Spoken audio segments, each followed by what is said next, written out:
Tunaweza kuwa na uzito tofauti katika maeneo mbalimbali ya dunia moja kwa sababu nguvu ya mvuto wa dunia haitendi kwa kiwango kile kile kila mahali. Dunia si duara kamili, imebanwa kidogo kwenye ncha na kuvimba kwenye ikweta.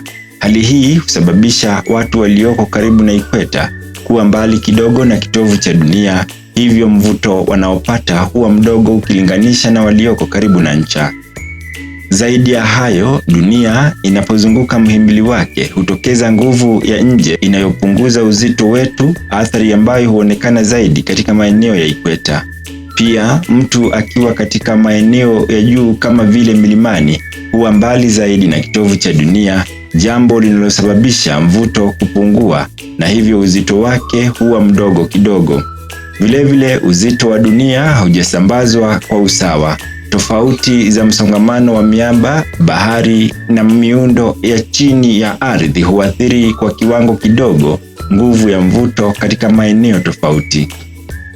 Kwa hivyo, ingawa wingi wa mwili au mass hubaki ule ule popote alipo, uzito wake hubadilika kulingana na eneo alilopo duniani. Follow us for more.